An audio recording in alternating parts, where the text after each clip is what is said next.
Welcome back to the Pharmacist Knowledge. Today we will discuss very important terms which are used in drug law, and these terms are very important to learn to understand. जब तक ये हमें terms understood नहीं होंगे तो हम drug law से आगे नहीं जा सकते। पर ड्रग लॉ को समझने से पहले हम इन टर्म्स को बहुत अच्छी तरह देखेंगे और समझेंगे कि आया इन टर्म्स का मतलब क्या है और ये ड्रग लॉ में कैसे यूज़ होती हैं और कहाँ पे यूज़ होती हैं।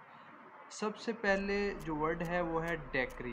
डेक्री का मतलब होता है कि ये एक सेट ऑफ रेगुलेशंस होता है। ऐसी रेगुलेशंस होती हैं जिसमें हमें मतलब गवर्नमेंट की तरफ से रेगुलेशन इन्हांस हो जो कि हमें गो थ्रू करनी हो। देन फार्मेसी एक्ट में हमें बहुत से ड्रग लॉ में एक्ट का वर्ड बहुत जगह पे यूज़ हुआ है। एक्ट का मतलब ये होता है कि ये एक ऐसा कानून होता है जो कि असेंबली पास करे। इसको बस पाकिस्तान जैसे पाकिस्तान की नेशनल असेंबली है वो ही एक्ट को पास कर सकती है। देन हमें जो थर्ड वर्ड है रूल, ये भी ड्रग लॉ में बहुत जगह पर यूज़ होगा। रूल से मुराद ऐसा है कि इसको जो पास करती है वो बस कैबिनेट पास कर सकती है, जिसमें वी हैव फेडरल मिनिस्टर होते हैं जो कि under the ownership of prime minister होती है और इस रूल को वो इन्हांस करती है।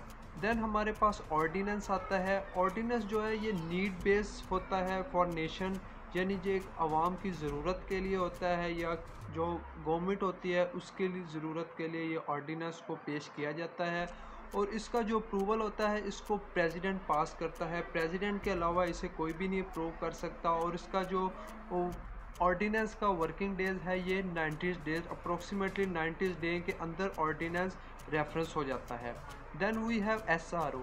SRO से मुराद होता है स्टैट्यूटरी रेगुलेटरी ऑर्डर्स। ये ऐसे ऑर्डर्स होते हैं जो गवर्नमेंट की तरफ से डिपार्टमेंट्स को दिए जाते हैं।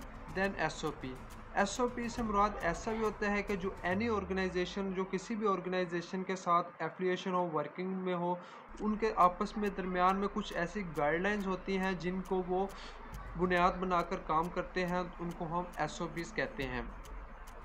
देन वी हैव रेगुलेशंस में ऐसा कोई सिस्टम होता है जैसे कोई ड्रग सिस्टम बनाना हो जिसमें हमें सेफ ड्रग यूज़ हो, उसमें हम सत्रह रेगुलेशन को इन्हांस करते हैं ताकि हमें पता लगे। Then we have guidelines actually ऐसी भी किसी एक्टिविटी को इन्हांस करना हो, कोई इवेंट हो, उसमें हम डिपार्टमेंट की तरफ से सर्टेन गाइडलाइंस आती हैं जिसको हम एज यू करके इन्हांस करते हैं।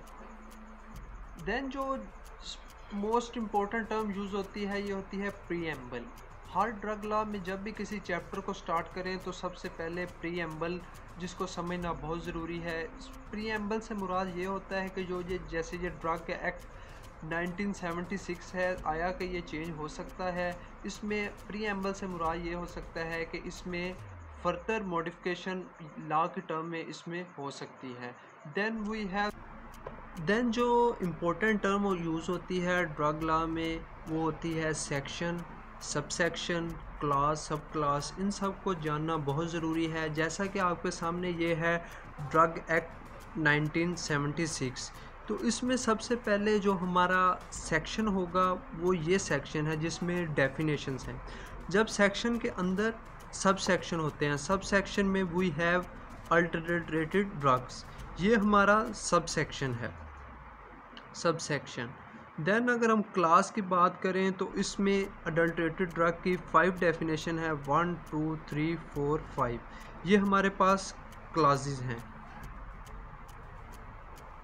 अगर इनके ये जो क्लासेस होती हैं ये रोमन्स में होती हैं और जो हमारे पास सब सेक्शन होता है वो अल्फ़ाबेट में होता है और जो हमारे पास सेक्शन होता है ये न्यूमेरिकल वैल्यू में होता है।